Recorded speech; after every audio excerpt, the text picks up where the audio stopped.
उत्तर प्रदेश का जिला बरेली, जहां धर्म परिवर्तन को लेकर अक्सर भारी बखेड़ा मचा रहता है, वहां अब जबरन धर्म परिवर्तन कराने के एक मामले की सुनवाई करते हुए स्थानीय अदालत ने बरेली पुलिस की जमकर फटकार लगाई है।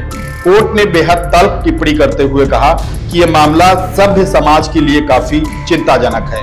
कोई भी शख्स अपने स्वार्थ के लिए किसी भी व्यक्ति पर एफआईआर दर्ज कराकर आपराधिक कार्रवाई शुरू करा सकता है और पुलिस किसी भी वक्त गिरफ्तारी कर सकती है, जांच के नाम पर कुछ भी बरामद दिखा सकती है, यहां तक कि अपनी बरामदगी में 100 रुपए का नोट भी दिखा सकती है। कोर्ट ने पुलिस पर इस तल्ख टिप्पणी के साथ धर्म परिवर्तन के दोनों आरोपियों को बाइज्जत बरी कर दिया है।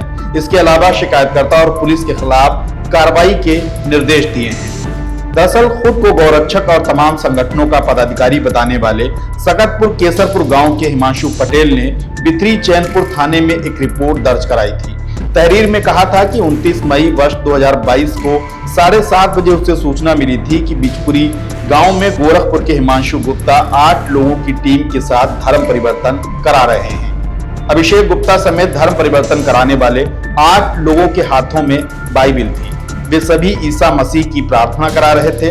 पुलिस ने धर्म संपरिवर्तन प्रतिषेध अधिनियम 2021 के अंतर्गत रिपोर्ट दर्ज की। जांच के बाद अभिषेक गुप्ता और कुंदन लाल के खिलाफ कोर्ट में आरोप पत्र दाखिल किए गए। शासकीय अधिवक्ता ने 8 गवाह पेश किए। अब इस केस की सुनवाई पूरी होने के बाद अपर सत्र न्यायाधीश ज्ञानेंद्र त्रिपाठी की अदालत ने अपना फैसला सुनाया है, जिसमें धर्म परिवर्तन के आरोपी अभिषेक गुप्ता और कुंदन लाल को बाइज्जत बरी कर दिया है। अदालत ने इस केस की सुनवाई को लेकर कई गंभीर तथ्यों पर ध्यान खींचा है। कोर्ट ने कहा कि आरोपी अभिषेक गुप्ता को न केवल अपनी नौकरी गंवानी पड़ गई, बल्कि आर्थिक और सामाजिक नुकसान भी उठाना पड़ा है। हैरानी की बात यह है कि दूसरे आरोपी कुंदन लाल को आरोपी अभिषेक गुप्ता के कथित खुलासे के आधार पर गिरफ्तार कर लिया गया, जो दर्शाता है कि पुलिस ने किसी दबाव में आकर ये कार्रवाई की है। कोर्ट ने कहा कि यह साफ है कि पुलिस ने प्रचार उद्देश्यों के लिए शिकायतकर्ता जैसे व्यक्तियों द्वारा की गई शिकायतों पर कुछ दबाव में कार्रवाई की है। यानी कोर्ट ने इस केस की सुनवाई में यह माना है कि पुलिस ने किसी दबाव में आकर कार्रवाई की है। बेबुनियाद, मनगढ़ंत और काल्पनिक कहानी को कानूनी जामा पहनाने के असफल प्रयास के तहत ये कार्रवाई की गई है। कोर्ट ने अपनी टिप्पणी में यह बात कही है और आगे कहा कि इसके कारण न केवल पुलिस बल्कि अदालत का भी बहुमूल्य समय, श्रम और पैसा बर्बाद हुआ है। अतिरिक्त सत्र न्यायाधीश ज्ञानेंद्र त्रिपाठी ने इस मामले में कार्रवाई के निर्देश दिए हैं। बरेली के एसएसपी को शिकायतकर्ता हिमांशु पटेल और मुख्य गवाहों जिनमें अरविंद कुमार, देवेंद्र सिंह और रविंद्र कुमार के साथ साथ पूर्व पुलिस स्टेशन प्रभारी के खिलाफ उचित कानूनी कार्रवाई करने का निर्देश दिया है।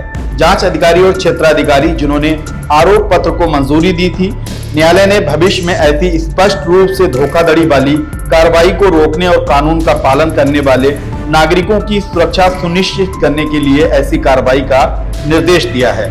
इस मामले में शासन के साथ पत्राचार भी किया गया है। कोर्ट ने कहा कि कथित घटना स्थल पर पुलिस द्वारा की गई कथित कार्रवाई का कोई साक्ष्य यानी कोई एविडेंस नहीं मिला है।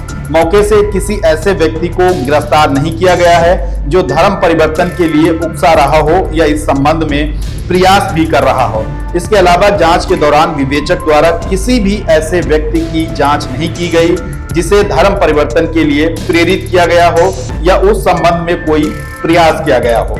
अभियोजन पक्ष के कथन के अनुसार घटनास्थल से कोई पवित्र ग्रंथ जैसे बाइबिल या दूसरी किताबें बरामद नहीं हुई हैं। अदालत ने यह भी पाया कि शिकायतकर्ता हिमांशु पटेल के पास पुलिस के समक्ष शिकायत दर्ज कराने का कोई अधिकार नहीं था।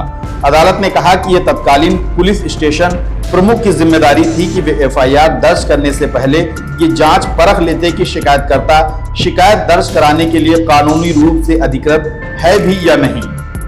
धर्म परिवर्तन को लेकर कोर्ट का यह बेहद महत्वपूर्ण फैसला आया है, जो इस वक्त उत्तर प्रदेश ही नहीं बल्कि देश भर में चर्चा का केंद्र बना है।